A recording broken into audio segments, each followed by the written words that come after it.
라라라라라 유격법 라라라라라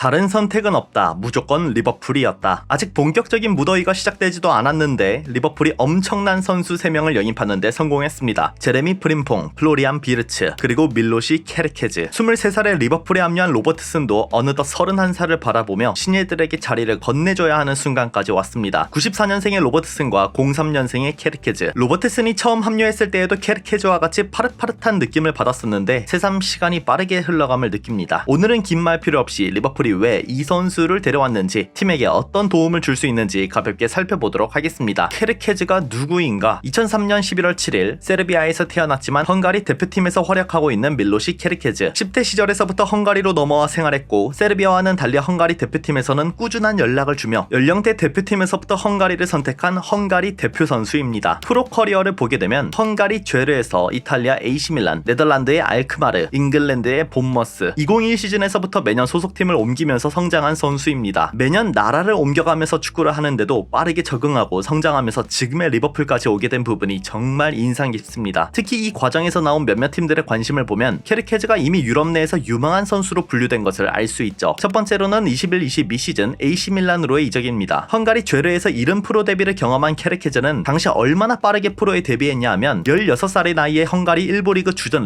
레프트백이었습니다. 거기다가 본래 그의 포지션은 미드필더였고 보다 빠른 1군 진입을 위해 레프트백으로 포지션을 변경한 것인데 이게 주요하면서 헝가리 프로 1군에 곧바로 올라선 것입니다. 어린 나이에 헝가리에서 활동하며 처음에 헝가리어도 제대로 못했지만 자신이 어떻게 프로에서 살아남아야 하는지 빠르게 이해하면서 프로 데뷔까지 이어질 수 있었고 그 기회를 잡아 주전으로 발돋움한 것입니다. 얼마나 잘하는 게 소문이 난 건지 2021 시즌 죄레에서의 한 시즌이 끝나기도 전에 AC 밀란의 단장인 말디니의 관심을 받아 이탈리아로 이적하게 됩니다. 저 당시 팀의 리빌딩을 담당하며 2021 시즌 세리에 준우승을 이끈 말디니의 관심을 받았다는 게 중요합니다. 특히 2019년 여름에 AC 밀란으로 합류한 테오 에르난데스, 말디니의 역작으로 불리는 테오는 97년생 레프트백이고 2020년 겨울에 말디니의 전화를 받은 케르케즈가 03년생 레프트백입니다. 어떤 구상을 구체적으로 했는지는 모르지만 6년 터울로 테오와 케르케즈를 레프트백으로 구상하면서 AC 밀란의 미래 자원으로 분류했을 확률이 상당히 높았죠. 밀란에 있으면서 몇몇 안 좋은 판단도 있긴 했으나 재정적으로 워낙에 힘들었던 AC 밀란을 개편했다는 점에서 말디니의 안목은 꽤나 좋기로 유명합니다. 그런 말디니의 관심을 고작 16에서 17살에 받았다는 것은 대단히 높게 평가할 만하죠. 하지만 테오 에르난데스가 밀란으로 합류하자마자 리그 정상급 퍼포먼스를 보였다 보니 케르케즈는 1군 진입이 어렵다는 것을 당연하게 알고 있었고 곧바로 이적을 택하게 됩니다. 그렇게 두 번째 행선지 네덜란드의 알크마르. 18살의 나이에 네덜란드 프로팀의 굳건한 주전 레프트백으로 선점된 케르케즈. 풀시즌을 소화하며 빠르게 유럽 엘리트 구단으로부터 관심을 받게 됩니다. 벤피카. 유럽 축구를 꾸준히 보신 분들은 느끼실 겁니다. 벤피카, 포르투가 유망주를 데려간다? 어느 지점까지 도달할 수 있을진 몰라도 잠재력 하나만큼은 대단한 선수일 것이다. 케르케즈도 이처럼 벤피카에 관심을 받았으나 알크마르에서 요구하는 금액이 높다는 이유로 거절되었고 어디로 이적할지 찾던 와중에 본머스의 리차드 휴즈 단장 레이더에 포착됩니다. 1780만 유로의 이적료. 리차드 휴즈 단장은 이라올라 감독을 필두로 경쟁력 있는 구단을 만들겠다는 프로젝트 안에 케르케즈도 포함시킨 것이죠. 케르케즈는 곧장 이라올라 감독의 코칭 아래 빠르게 잉글랜드에 적응했고 24-25 시즌 PFA 올해의 영플레이어 후보 6인에 선정되었습니다. 이미 리그 내 최고의 레프트백으로 성장할 잠재력과 퍼포먼스를 보이고 있다는 평가를 받고 있으며 리버풀이 그에게 4천만 파운드를 투자한 것만 보더라도 얼마나 빠른 성장세를 보이고 있는지 알 수 있죠. 지금까지의 소속팀에서 나온 얘기를 바탕으로 보면 케르케즈는 어느 팀을 가든 엄청난 자신감과 미친 훈련량을 보인다는 공통된 의견이 있었습니다. 높은 잠재력과 함께 미친 훈련량을 보인다. 살라, 소브슬라이, 케르케즈. 체육관을 사랑하는 세 남자의 시너지를 기대해봐도 좋을 것 같습니다. 케르케즈 영입 이유. 케르케즈의 플레이 스타일은 뒤에서 얘기하고 구단이 그를 택한 이유를 그간의 영입 기준을 통해 평가해보겠습니다. 첫 번째로는 기계 같은 체력. 언제나 그렇듯 리버풀이 어린 선수를 데려오는 기준은 150경기입니다. 150경기는 반드시 이 숫자를 넘으라는 말이 아니라 큰 부상 없이 리그 기준 30경기 이상을 꾸준히 뛸 수 있는 역량을 평가하는 숫자입니다. 케르케즈의 경우 1군 무대에서 약 130경기 안팎을 출전했으며 최근 3시즌 동안의 리그 기록을 확인해보죠. 22-23 시즌 33경기 선발, 23-24 시즌 22경기 선발, 24-25 시즌 38경기 선발. 잉글랜드로 넘어오며 적응 기간을 필요로 한 23-24 시즌을 제외하면 그냥 리그 전경기 출전을 목표로 하고 이를 버틸 수 있는 강인한 피지컬을 갖추고 있다 평가할 수 있습니다. 리버풀이 어린 로버트슨을 데려오는 과정에서도 가장 중요했던 부분 중 하나가 바로 이 부분입니다. 로버트슨 또한 챔피언십, 프리미어리그를 병행하며 잉글랜드 부대에서 얼마나 꾸준히 선발로 나설 수 있는지 이 부분을 빠르게 입증했습니다. 14-15 시즌 17경기 선발, 15-16 시즌 41경기 선발, 16-17 시즌 31경기 선발. 특히 리버풀로 이적하기 직전의 두 시즌 챔피언십에서 리그 41경기 선발 출전, 프리미어리그에서 31경기 선발 출전. 여기서 그 외의 퍼포먼스도 이미 인정받았다 하면 당연히 리스트에 올라가는 것이죠. 케르케즈의 출전 기록을 다시 보게 되면 리버풀로 이적하기 전 두 시즌 프리미어리그에서 60번의 선발 출전을 하면서 이미 인정을 받았다고 볼 수 있죠. 아직 완성형 선수가 아니기에 훈련을 통해 크로스, 패스 능력을 개선해야 하지만 가장 중요한 것은 우선 출전할 수 있는 몸 상태입니다. 볼을 아무리 잘 차더라도 신체가 준비되지 않으면 아무런 의미가 없습니다. 두 번째는 대표팀 경험. 리버풀의 또 다른 영입 기준에는 대표팀 경험이 포함되어 있습니다. 아무리 어린 선수라 한들 이른 나이에 대표팀을 경험하면서 자국에 대한 헌신, 노력을 하는 선수들을 높이 평가합니다. 아마도 그러한 선수들을 보면서 책임감을 갖춘 선수로 평가하는 것 같습니다. 케르케즈의 경우 이제 고작 21살의 선수인데 벌써 대표팀에서 23경기를 소화했습니다. 2022년 독일과의 경기에서 데뷔전을 경험했는데 그때 당시 고작 19살이었죠. 이후 헝가리 대표팀의 붙박이 주전으로 유로 2024 본선 무대에도 출전했습니다. 리버풀은 이처럼 대표팀을 어느 정도 경험한 선수들을 선호합니다. 특히 소보슬라이의 경우에도 유로 2024에서 공식 주장을 맡으면서 유로 역사상 최연소 주장직을 맡았는데 이는 그가 얼마나 헌신적이며 책임감을 가지고 있는 선수임을 증명하죠. 케르케즈는 소보슬라이 옆에 찰싹 붙어서 대표팀에서부터 친한 것으로 유명한 만큼 소보슬라이가 있는 리버풀에 합류하면서 살라, 소보슬라이, 케르케즈 체육관 트리오가 얼마나 열심히 훈련할지 안 봐도 뻔합니다. 내 주위에 있는 사람들의 특성이 곧 내가 가진 특성이기 때문에 케르케즈가 소보슬라이와 함께한다? 적어도 리버풀의 모든 것을 쏟아부을 선수라는 것을 이미 우리는 알고 있죠. 세 번째, 적응이 필요 없는 선수. 우선 케르케즈는 이미 2년 동안 영국에서 적응을 끝마쳤기 때문에 문화적인 측면, 생활적인 측면, 리그 플레이 스타일 측면에서 아무런 문제가 없습니다. 당장 내년에서부터 리그, 챔피언스리그 우승 모두 노리는 리버풀 입장에서 영입생들이 적응하는 데 있어 큰 문제가 없는 분위기를 형성해야 합니다. 그래서 대표팀 선배가 후배를 데려오는 방식을 통해 반다이크가 각포, 그라벤베르, 프림퐁, 소보슬라이가 케르케즈, 주장들이 하나씩 선수들을 끌어모으고 있습니다. 그러니 라커룸에서 영입생이 문제를 일으킨다거나 대충 할 수는 없겠죠. 하지만 이런 부분을 제외한 가장 중요한 요소, 새로운 팀 플레이 스타일 적응. 리그의 분위기는 이미 2년 동안 경험했지만 새로운 감독 아래에서 적응하는 것은 쉬운 일이 아닙니다. 이 점에서 리차드 휴즈가 정말 잘 데려왔다 얘기하는 이유는 바로 이라올라 감독의 코칭을 받은 선수를 데려온 점입니다. 이라올라 감독이 코칭하는 본머스의 특징은 강력한 압박과 맨마킹을 바탕으로 트랜지션에서의 강점을 지니고 있다 라는 것입니다. 라인을 내리며 로우 블록 구조에서 상대와 마주하는 것이 아니라 능동적으로 볼을 풀어내며 전환 과정에서의 마무리를 선호하는 편입니다. 앞선 라인에서의 압박을 선호하는 감독답게 선수들의 피지컬적인 역량을 대단히 높게 볼 수밖에 없겠죠. 따라서 본머스에서 훌륭한 퍼포먼스를 보인다면 당연히 다른 팀에 가더라도 기본 체력이 뒷받침하는 가운데 팀 적응을 빠르게 할 수 있다는 것입니다. 이라올라와 아르네 슬롯은 전술적 유사성이 크기 때문에 리버풀에서의 적응은 아무런 문제가 되지 않을 것입니다. 몇몇 스탯을 통해 보시죠. 대표적으로 하이 턴오버를 통한 공격 마무리 작업. 지난 시즌 본머스는 하이 턴오버를 통해 68번의 슈팅을 만들어내며 리그 내 1위에 위치하고 있습니다. 리버풀은 60회로 2위. 위르겐 클롭 시절 압도적으로 1위를 유지했던 것과 달리 아르네 슬롯은 클롭의 시스템을 조금 변형하여 효율에는 큰 문제 없이 괜찮은 기록을 냈습니다. PPDA, 팀의 전방 압박 강도를 대략적으로 알 수 있는 이 지표에서도 본머스는 리그 1위인 9.9회를 보이고 있습니다. 리버풀은 네 번째에 위치하며 10.3회를 보이고 있죠. 미세한 수치 차이는 큰 의미가 없고 이는 감독의 철학이 어떠한지 알 수 있는 부분입니다. 조금 더 직관적으로 다이렉트 어택 수치를 보면 알 수 있습니다. 다이렉트 어택의 경우 트랜지션 과정에서 역습 마무리를 하는 팀들이 당연히 높은 수치를 보이게 됩니다. 볼을 오랫동안 소유하며 선수들이 각자의 위치에 복귀한 다음 공격 작업을 하는 게 아닌 수비 진영에서 빠른 전개를 통해 공격 마무리를 하는 경우를 말합니다. 리그 순위를 보면 1위 리버풀 98회, 2위 첼시 97회, 3위 뉴캐슬 81회, 4위 본머스 80회. 리버풀의 경우 빌더 플레이에서도 높은 비율을 가져가는 만큼 저템포와 고템포 모두 활용할 수 있는 유기적인 팀으로 해석할 수 있습니다. 하지만 본머스의 경우 팀의 체급이 있기 때문에 볼을 소유하는 개념에서 많은 기회를 만들어내지는 못했고 다이렉트 어택에서는 전체 4위에 해당될 만큼 좋은 기록을 보였습니다. 케르케즈가 리버풀에 와서 적응, 발전해야 하는 요소는 저템포, 비교적 상대가 내려앉는 구조에서 어떻게 플레이할지 이 부분이 중요하게 여겨질 것입니다. 반대로 금방 적응할 수 있는 부분은 트랜지션, 수비에서 공격으로 전환되는 과정이 굉장히 빠른 리버풀이다 보니 케르케즈가 합류하게 된다면 더 높은 수준의 선수들과 함께 훨씬 더 좋은 효율을 보일 수 수 있게 될 것입니다. 이러한 점에서 이라올라 감독의 코칭을 받은 케르케즈는 누구보다 빠르게 리버풀에 적응할 확률이 높습니다. 마지막으로 케르케즈의 플레이 스타일도 조금 더 추가해보자면 지난해 케르케즈 오버래핑 런을 표기한 자료입니다. 24-25 시즌 프리미어리그에서 케르케즈보다 더 많은 오버래핑을 시도한 선수는 단 2명, 언더래핑 기준으로는 케르케즈가 리그 내 1위였습니다. 이는 케르케즈가 윙어를 활용하여 공격 다양성을 부여해준다고도 볼 수 있고 윙어가 케르케즈를 활용하여 컷인을 통해 좋은 찬스를 만들 수 있다는 것도 의미하죠. 리버풀은 디아스, 각포 두 명의 각기 다른 스타일의 윙어를 보유한 만큼 여기서 비르츠까지 포함시킨다면 좌측에서는 디아스, 비르츠, 케르케즈 정말 미친 공격 작업을 보여줄 수 있게 됩니다. 결론, 케르케즈는 100점 만점에 100점을 줄 수 있는 최적의 선수입니다. 적응 측면에서 아무런 문제가 되지 않으며 리버풀에 오기 위해 맨시티의 오퍼도 거절했을 만큼 충성심도 상당한 선수죠. 다음 영상에서는 케르케즈의 플레이 스타일 특징과 리버풀에 어떠한 도움을 줄 수 있는지 경기 장면을 토대로 얘기해 보도록 하겠습니다. 오늘은 여기까지. 그럼 안녕.